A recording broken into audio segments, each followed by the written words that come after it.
देखें ऑक्सीकरण अंक ज्ञात करना सीखेंगे। ऑक्सीकरण अंकों को ज्ञात किस प्रकार से किया जाता है, तो देखें हम एग्जाम्पल से हल करते हैं इसको। फर्स्ट एग्जाम्पल ले रहे हैं हम KMnO4 ले लेते हैं। यहाँ पर हमें ऑक्सीकरण अंक निकालना है Mn का। किसका ऑक्सीकरण अंक निकालना है हमें? Mn का ऑक्सीकरण अंक हमें निकालना है। तो Mn का ऑक्सीकरण अंक किस प्रकार निकालेंगे, तो ध्यान रखें जिस भी तत्व का ऑक्सीकरण अंक हमें ज्ञात करना होता है उसे हम क्या मान लेते हैं? x मान लेते हैं। उसे क्या मान लेते हैं? x मान लेते हैं। जिस भी तत्व का ऑक्सीकरण अंक हमें ज्ञात करना होता है उसको हम क्या मान लेते हैं? x मान लेते हैं। तो यहाँ पर इनके वैल्यू रखेंगे। अब यहाँ पर देखें KMnO4 एक यौगिक है। यौगिक का जो कुल ऑक्सीकरण अंक होता है वो 0 होता है। कुल ऑक्सीकरण अंक कितना होता है? 0 होता है। यानी इसमें K plus Mn plus 4 oxygen का जो ऑक्सीकरण अंकों का योग होगा वो क्या होगा? 0 होगा। यानी पोटेशियम, मैग्नीज और 4 ऑक्सीजन परमाणुओं के ऑक्सीकरण अंकों का योग अगर किया जाए तो वो कितना आएगा? हमारा 0 आएगा। ये मैंने नियमों के अंतर्गत बताया है। तो यहाँ पर हम क्या करेंगे, इस चीज़ को लेते हुए यहाँ वैल्यू रखेंगे। पोटेशियम चूंकि वर्ग पृष्ठ का तत्व है तो इसकी जो ऑक्सीकरण अंक होता है वो +1 होता है। Mn का ऑक्सीकरण अंक हमें ज्ञात करना है, इसको हमने x मान लिया है। प्लस 4 ऑक्सीजन है तो एक ऑक्सीजन परमाणु जनरली -2 ऑक्सीडेशन नंबर दर्शाता है, तो -2 बराबर 0 कर दिया। अब इसको हल करेंगे हम। 1 + x - 8 बराबर 0, x बराबर 8 - 1 बराबर 7, तो +7 इसका ऑक्सीकरण अंक है। यानी Mn यहाँ पर +7 कंडीशन में है। यानी Mn का ऑक्सीकरण अंक कितना है? यहाँ पर +7 है। इस तरह से हम ऑक्सीकरण अंक ज्ञात करते हैं। सेकंड एग्जांपल लेते हैं, एग्जांपल नंबर 2।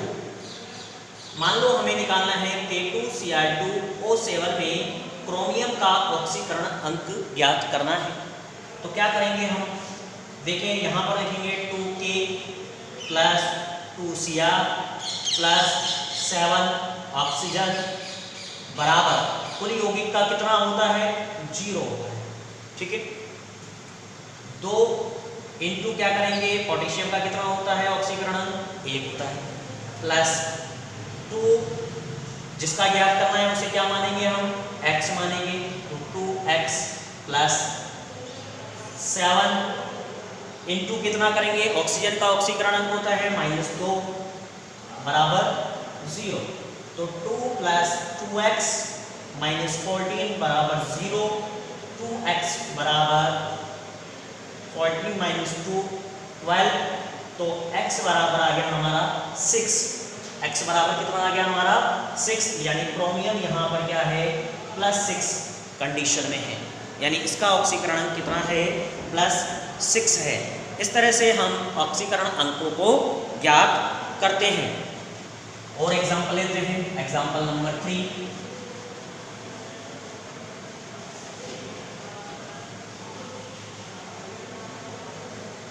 एग्जाम्पल 3 ले रहे हैं हम H2SO4। एग्जाम्पल नंबर 3 है हमारा H2SO4। तो H2SO4 में हमें सल्फर का ऑक्सीकरण अंक ज्ञात करना है। तो इसको कैसे लिखेंगे? 2H + S + 4 ऑक्सीजन बराबर 0। तो हाइड्रोजन का ऑक्सीकरण अंक कितना होता है? +1 होता है। प्लस सल्फर का निकालना है, +4 - 2 ऑक्सीजन का बराबर 0। 2 + x - 8 बराबर 0।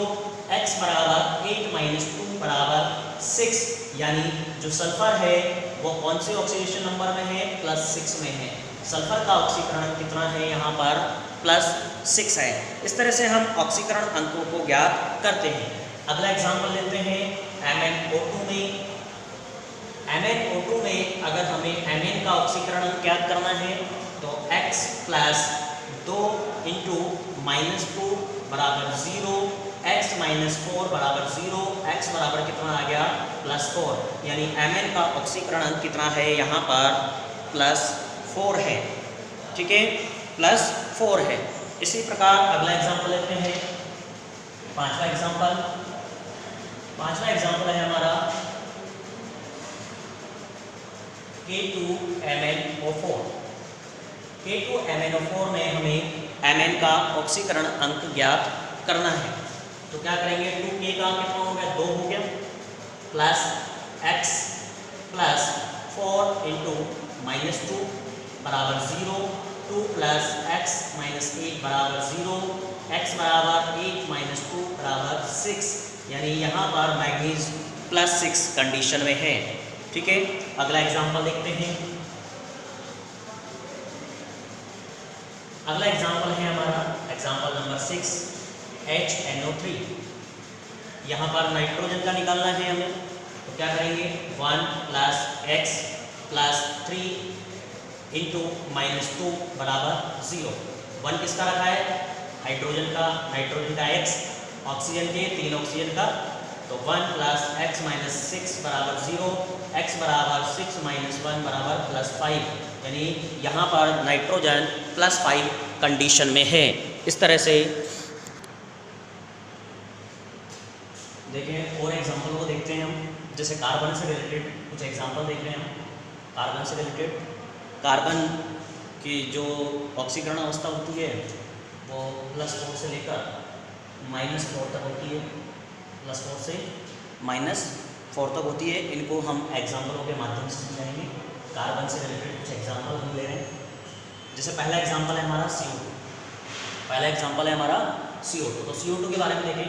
देखो CO2 कार्बन का ऑक्सीकरण x मानेंगे, +2 ऑक्सीजन का -2 बराबर 0, x -4 बराबर 0, तो x बराबर कितना आ गया +4, यानी CO2 में ऑक्सीकरण कितना होगा +4 होगा। CO2 में ऑक्सीकरण कितना हो जाएगा कार्बन का +4 हो जाएगा। कार्बन टेट्राक्लोराइड में देखें, CCl4 में देखें, तो CCl4 में x +4 इंटू -1 बराबर 0, x -4 बराबर 0, तो x बराबर कितना आ गया +4। तो CCl4 में भी कार्बन का जो ऑक्सीकरण अंक है वो कितना है +4 है। अब बात करें H2CO3 की, तो H2CO3 को देखें हम, तो H2CO3 में हाइड्रोजन +2 हो गया, 2 हाइड्रोजन है 2 प्लस हो गए, प्लस कार्बन का x प्लस 3 इंटू -2 करेंगे क्योंकि ऑक्सीजन का ऑक्सीकरण -2 बराबर 0, तो 2 प्लस x माइनस 6 बराबर 0, x बराबर 6 माइनस 2 बराबर कितना आ गया +4, यानी यहाँ पर भी कार्बन का जो ऑक्सीकरण अंक होगा H2CO3 में वो कितना होगा +4 होगा। तो इस तरह से +4 वाले एग्जाम्पल हमने बताए।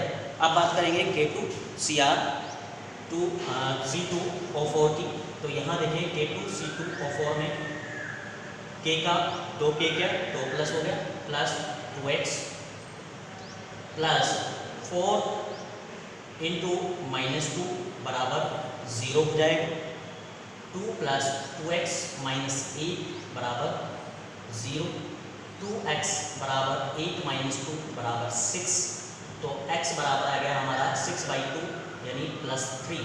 तो इसमें ऑक्सीकरण कितना आता है हमारा +3, कार्बन का ऑक्सीकरण निकल के आ रहा है इसमें +3, यानी कार्बन +3 ऑक्सीकरण अवस्था भी दर्शा रहा है किसके अंदर K2C2O4 के अंदर।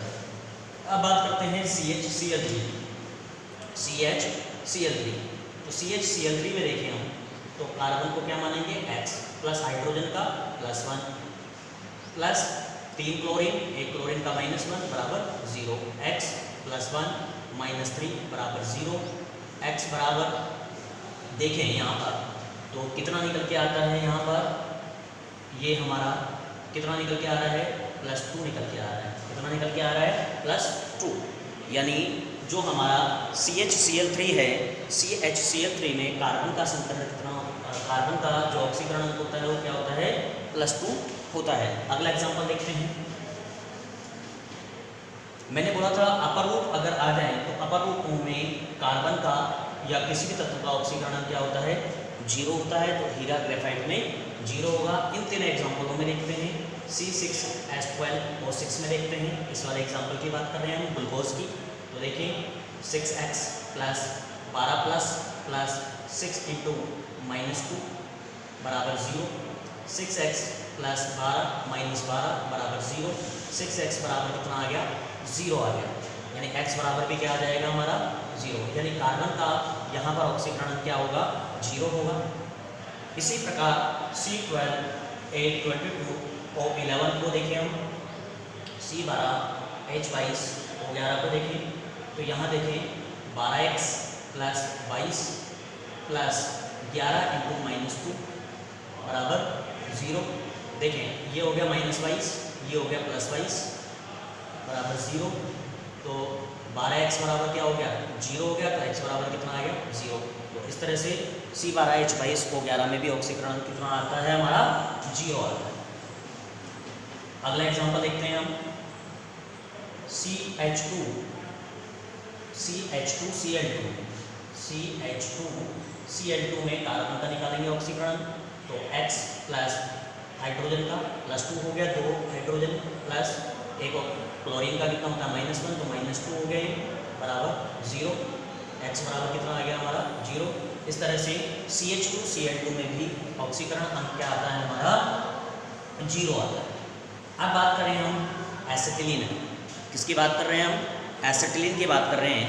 एसिटिलीन में अगर हम कार्बन का ऑक्सीकरण अंक निकालेंगे तो इसको हम लिख सकते हैं C2H2 लिख सकते हैं, 2x प्लस 2 हो गया बराबर 0, क्योंकि +1 +2 हो गया, 2x बराबर -2, 2x बराबर -2, तो x बराबर हो जाएगा -2/2 बराबर -1, यानी यहाँ कार्बन का जो ऑक्सीकरण अंक है वो कितना आ रहा है -1 आ रहा है। अगला एग्जांपल देखते हैं कार्बन से रिलेटेड, CH3Cl में देखते हैं, CH3Cl में कार्बन का ऑक्सीकरण अंक निकालना है, 3 + 3 हो गया -1 बराबर 0 हो गया, x बराबर कितना आ गया -2, x बराबर कितना आ गया हमारा -2, यानी CH3Cl में जो कार्बन का ऑक्सीकरण अंक होगा वो कितना होगा -2 होगा। अब बात करते हैं CH3 यानी एथेन, CH3 की बात करते हैं, इसको हम लिख सकते हैं C2H6, यहाँ हो गया हमारा 2x प्लस 6 हो गया 6 हाइड्रोजन बराबर 0, 2x बराबर -6, तो x बराबर हो गया हमारा -3, यानी यहाँ पर जो कार्बन का ऑक्सीकरण अंक है वो कितना होगा -3 होगा। अब बात करते हैं CH4 की, अगली बात करते हैं हम CH4 की। कार्बन का ऑक्सीकरण x माना प्लस हाइड्रोजन का 4 हो गया, 4 हाइड्रोजन का बराबर 0, x बराबर आ गया -4, यानी जो मेथेन है, मेथेन गैस है, उसमें कार्बन -4 ऑक्सीकरण अंक दर्शा रहा है। देखें आप नाइट्रोजन के कुछ एग्जांपल लेते हैं, नाइट्रोजन के ऑक्सीकरण अंक निकालने का। नाइट्रोजन जो है, नाइट्रोजन की जो ऑक्सीकरण अंक होता है वो +5 से लेकर -3 तक होता है, +5 से लेकर -3 तक होता है, यानी +5 +4 +3 +2 +1 -1 0 -2 -3, यहाँ तक ये ऑक्सीकरण अंक दर्शा सकता है। तो देखिए पहले एग्जांपल की बात करते हैं, N2O लेते हैं, N2O में नाइट्रोजन का ऑक्सीकरण अंक हमें निकालना है, क्या मानेंगे इसको x मान लेंगे, तो 2x हो गया, प्लस ऑक्सीजन का होता है -2 बराबर 0, 2x बराबर 2, तो x बराबर कितना आ गया हमारा +1, यानी यहाँ पर जो नाइट्रोजन है उसका ऑक्सीकरण अंक कितना होगा +1 होगा, नाइट्रोजन का ऑक्सीकरण अंक कितना होगा यहाँ पर +1 होगा। दूसरा एग्जांपल लेते हैं हम NO का, NO, तो यहाँ तो सीधा ही नज़र आ रहा है हमारा कि इसको x और ये हो गया -2 बराबर 0, x बराबर कितना आ गया +2, यानी ये नाइट्रोजन का ऑक्सीकरण कितना हो गया +2 हो गया। बात करें HNO2 की, HNO2 यहाँ पर इसका हो गया +1 प्लस x प्लस 2 इंटू -2 बराबर 0, ठीक है, 1 प्लस x -4 बराबर 0, x बराबर 4 - 1 +3, तो यहाँ पर HNO2 जिसको हम नाइट्रस अम्ल बोलते हैं, नाइट्रस अम्ल में जो नाइट्रोजन होता है उसका ऑक्सीकरण अंक होता है +3।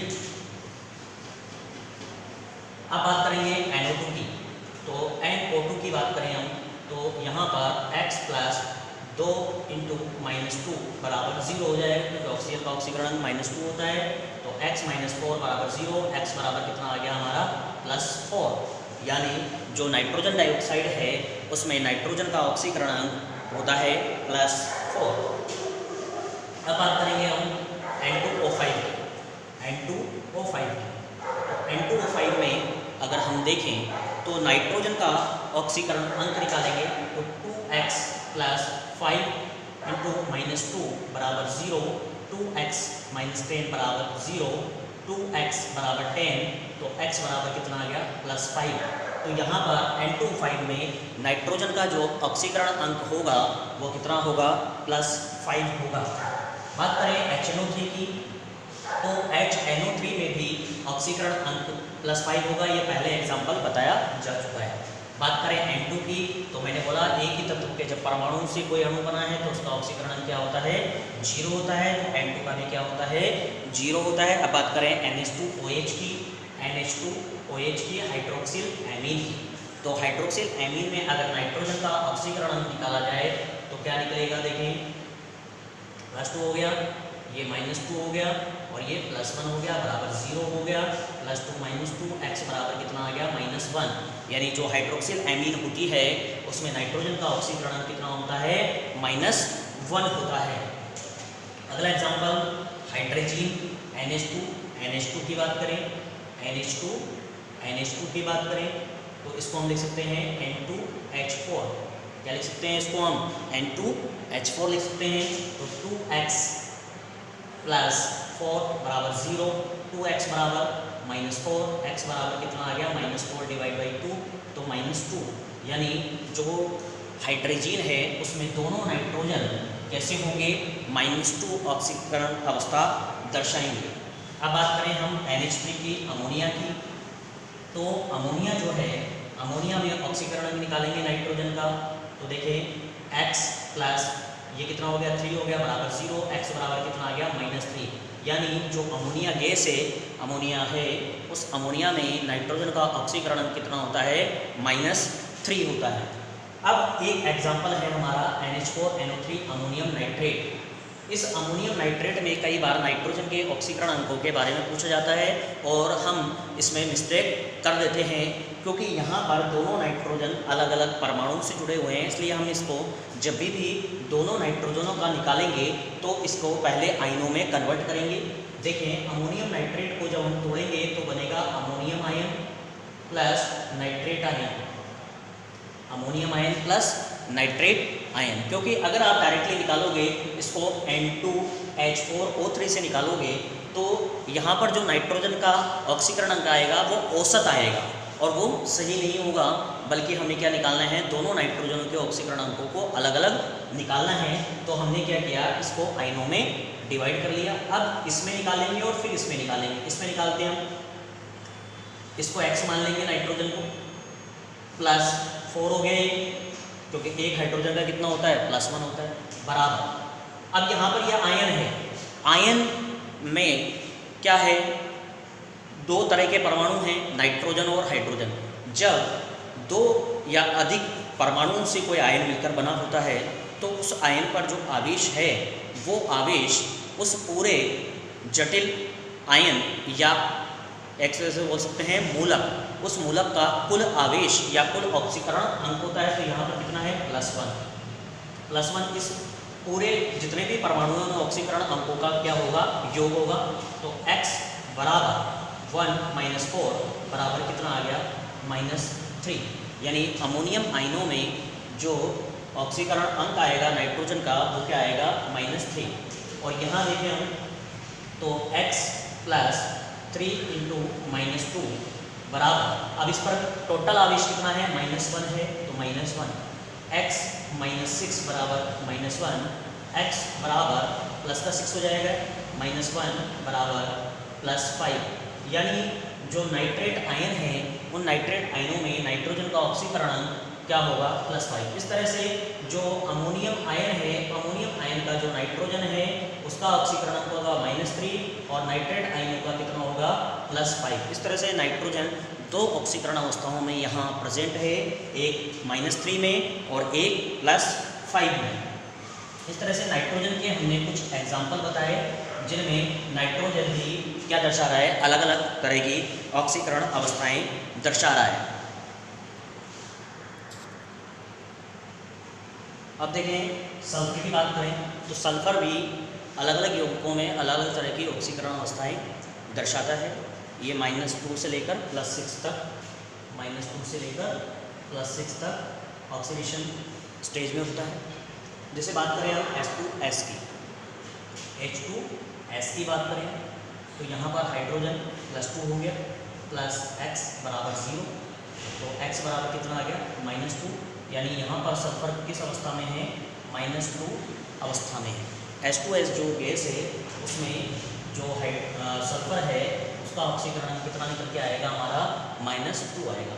ऐसे SO2 गैस की बात करें हम तो x +2 × -2 बराबर 0, x बराबर आता है यहाँ पर +4, x बराबर कितना आ जाएगा +4। इसी प्रकार H2SO3 की बात करें हम तो H2SO3 में ये हो गया हमारा 2 + x + 3 × -2 बराबर 0, तो 2 + x - 6 बराबर 0, तो x बराबर कितना आ गया +4। यानी सल्फर डाइऑक्साइड और सल्फ्यूरस अम्ल दोनों में ही जो सल्फर का ऑक्सीकरण अंक होगा वो +4 होगा। अब बात करते हैं हम सल्फर ट्राइऑक्साइड की, H2SO4 की। तो सल्फर ट्राइऑक्साइड की बात करें हम तो सल्फर का ऑक्सीकरण अंक यहाँ पर निकलेगा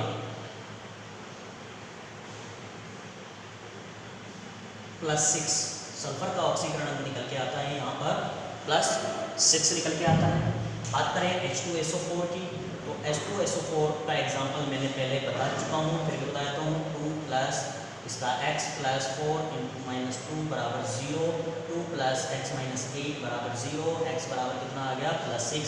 तो यहाँ H2SO4 में भी सल्फर का ऑक्सीकरण कितना होगा +6 होगा। बात करें H2SO7 की तो यहाँ पर देखें 2 + 2x + 7 × -2 बराबर 0, तो 2 + 2x - 14 बराबर 0, 2x बराबर 12 हो जाएगा ये, तो x बराबर कितना आ गया 12/2 + 6। तो इन तीनों यौगिकों में क्या है, सल्फर का ऑक्सीकरण अंक जो होगा वो कितना होगा +6 होगा। इस तरह से हम x मानकर किसी भी तत्व का ऑक्सीकरण अंक आसानी से ज्ञात कर सकते हैं। कोई भी पदार्थ हमारे सामने हो हम आसानी से उन्हें ज्ञात कर सकते हैं। बात करते हैं आयनों का ऑक्सीकरण अंक किस तरह से निकाला जाता है। जैसे हमारे सामने है ClO4-, इसमें हमें क्लोरीन का ऑक्सीकरण अंक निकालना है, तो हम क्या करेंगे, इसको x मान लेंगे, प्लस ऑक्सीजन 4 है तो 4 ऑक्सीजन, एक ऑक्सीजन का होता है -2 बराबर। अब इस पर टोटल पूरे जितने भी तत्व हैं उन सभी तत्वों के ऑक्सीकरण अंकों का योग कितना है, माइनस है यानी -1 है, तो x - 6 बराबर -1, तो x बराबर आता है 6 - 1 बराबर +5। ठीक है, तो इस तरह से जो ClO4- आयन है उस ClO4- आयन में जो क्लोरीन का ऑक्सीकरण अंक होगा वो कितना होगा, यहाँ पर +5 निकल कर आएगा। इस तरह से हम किसी भी तत्व में या किसी भी मूलक में क्या निकाल सकते हैं। जैसे हमारे सामने आ गया कार्बोनेट आयन, कार्बोनेट आयन में कार्बन का ऑक्सीकरण अंक निकालना है, तो x + 3 × -2, क्योंकि ऑक्सीजन का -2 होता है, बराबर पूरे पर चार्ज -2, x - 6 बराबर -2, x बराबर 6 - 2 बराबर +4। इस तरह से कार्बन का ऑक्सीकरण अंक यहाँ पर निकल के आता है, कितना निकल के आता है, +4 निकल कर आता है। तो ध्यान रखना है कि ऑक्सीकरण अंक निकालते टाइम हमें इन चीज़ों को ध्यान में रखना है। अब कुछ स्पेशल एग्जाम्पलों की बात करते हैं जो बहुत ही प्रॉब्लम क्रिएट करते हैं। जैसे बात करें Pb3O4 की, लेड ऑक्साइड है ये। यहाँ पर लेड का ऑक्सीकरण हमसे पूछा गया, तो हम क्या करेंगे 3x प्लस 4 इंटू -2 बराबर 0। 3x और 4 ऑक्सीजन का हो गया 4 इंटू -2, 3x माइनस 8 बराबर 0, x बराबर हो गया 8/3। तो ये क्या है, इन तीनों पीपी परमाणुओं का क्या है, औसत ऑक्सीकरण अंक है। ध्यान रखना है, ऑक्सीकरण अंक कभी भी भिन्नात्मक नहीं होता है, लेकिन औसत ऑक्सीकरण अंक भिन्नात्मक हो सकता है। तो यहाँ तीनों जो लेड परमाणु हैं उनका ऑक्सीकरण अंक हमने निकाला है, और उनका ऑक्सीकरण अंक यहाँ पर परिणामी ऑक्सीकरण अंक निकल के आ रहा है हमारा कितना, 8/3। 8/3 ये क्या है, इनका परिणामी ऑक्सीकरण अंक है। ठीक है, इसी प्रकार बात करें हम Mn3O4 में, तो यहाँ पर भी देखें तो यहाँ पर भी जो आएगा वो कितना आएगा, 8/3 आएगा। यहाँ पर भी कितना आएगा हमारा, 8/3 आएगा। तो ये क्या है, इसमें भी 3 लेड है और इसमें 3 मैग्नीज परमाणु हैं, तो इनका संयुक्त या परिणामी ऑक्सीकरण अंक 8/3 आया है।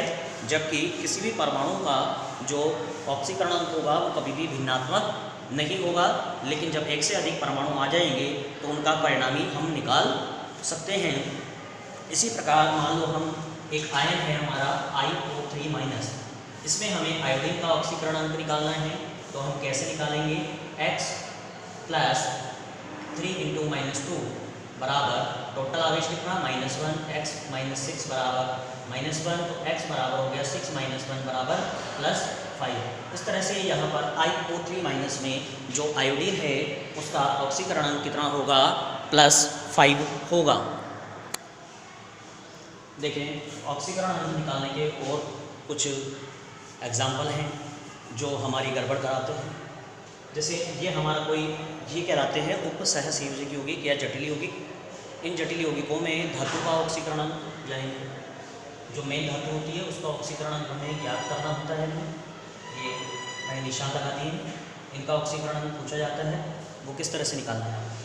देखिए, इसको x मान लेंगे हम, प्लस यहाँ पर CO, ये कोबाल्ट नहीं है, कार्बोनिल है, और कार्बोनिल कितने हैं, 5 कार्बोनिल हैं, 5 कार्बोनिल हैं। और CO जो ग्रुप है, ये जो कार्बोनिल समूह है, इस कार्बोनिल समूह का जो ऑक्सीकरण अंक होता है, मैंने नियम में लिखा है CO का 0 होता है, बराबर टोटल पर आवेश भी 0, तो x बराबर कितना आ गया, 0 हो गया। यानी Fe का ऑक्सीकरण अंक यहाँ पर क्या है, 0 है। Fe का ऑक्सीकरण अंक क्या है, यहाँ पर 0 है। सेकेंड एग्जाम्पल देखते हैं, K3FeCN6, तो हम K3 में से 3 लिखा, K3 यानी +1 से 3 परमाणुओं का कितना हो गया, +3, प्लस x माना इसको हम, प्लस मैंने बोला था जब भी परमाणुओं का समूह आ जाए, मूलक आ जाए, तो मूलक का ही हम क्या रखते हैं, ऑक्सीकरण अंक रखते हैं। तो Cl का ऑक्सीकरण अंक कितना होता है, -1 होता है, तो 6 इंटू -1। क्या पूरे पर कोई चार्ज है, पूरे पर कोई भी चार्ज नहीं है, तो 0। 3 प्लस x माइनस 6 बराबर 0, x बराबर हो गया 6 - 3 बराबर +3। यानी Fe यहाँ पर +3 ऑक्सीकरण अवस्था में। दोबारा देखिए इसको, 3 पोटेशियम परमाणु है, तो 3 पोटेशियम परमाणुओं का 3 प्लस इसको x माना। Cl का ऑक्सीकरण अंक होता है -1, 6 Cl, तो 6 इंटू -1, इसको हल किया, +3 आ गया। अगला एग्जाम्पल देखते हैं, FeNH3 का होल 6 + 3, तो Fe को क्या मान लेंगे, x मान लेंगे, प्लस NH3 कितने हैं, 6 NH3 हैं। एक NH3 का ऑक्सीकरण अंक बताया मैंने, NH3 का ऑक्सीकरण अंक होता है 0, बराबर, अब यहाँ टोटल चार्ज कितना है, +3, तो +3 लिख देंगे हम, तो x बराबर कितना आ गया हमारा, +3, क्योंकि ये तो 0 वैल्यू हो गई, तो कितना आ गया, Fe का ऑक्सीकरण अंक यहाँ पर कितना निकल के आता है, +3 निकल के आता है।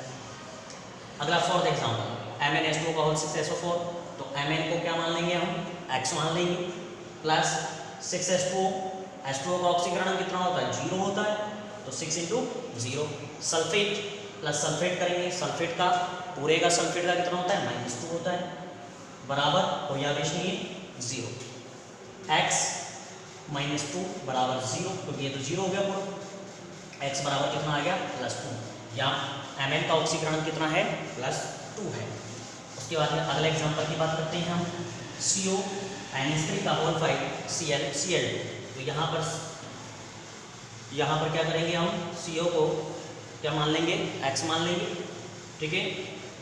NH3 का 5 तो 5 इंटू 0 Cl का -1 सेकेंड 2 Cl और है तो -2 बराबर 0 x -3 बराबर 0 x बराबर कितना आ गया +3 x बराबर कितना आ गया +3 आ गया। उसके बाद में बात करते हैं हम 6 एग्जाम्पल की। Ni NH3 का होल 6 Cl2 तो जो Ni है उसको x मान लेंगे +6 इंटू NH3 का होता है 0 -2 हो गया इसका बराबर 0 x -2 बराबर 0 तो x बराबर कितना आ गया +2 यानी निकल का ऑक्सीकरण अंक यहाँ पर कितना निकल के आता है +2 निकल कर आ रहा है। अब बात करते हैं TiS2 का होल 6 TiS2 का होल 6 +3 तो यहाँ देखिए इसका निकालना है x +6 इंटू जल का होता है 0 बराबर 4 से +3 तो x बराबर आ गया हमारा +3 यानी टाइटेनियम कौन सी फॉर्म में है +3 फॉर्म में है। अगला एग्जांपल PT Cl2 En2 +2 तो यहाँ देखें इसको मानेंगे हम x प्लस 2 Cl है तो 2 इंटू -1 करेंगे En एथिलीन डाइएमीन 2 है तो 2 इंटू एथिलीन डाइएमीन का क्या होता है 0 होता है बराबर +2 ये वैल्यू हो गई हमारी 0 x -2 बराबर +2 ठीक है x -2 बराबर +2 x बराबर हो गया हमारा 2 + 2 + 4 तो प्लैटिनम कौन से ऑक्सीडेशन स्टेज में है यहाँ पर +4 में है। इस तरह से हम ये ज्ञात कर सकते हैं।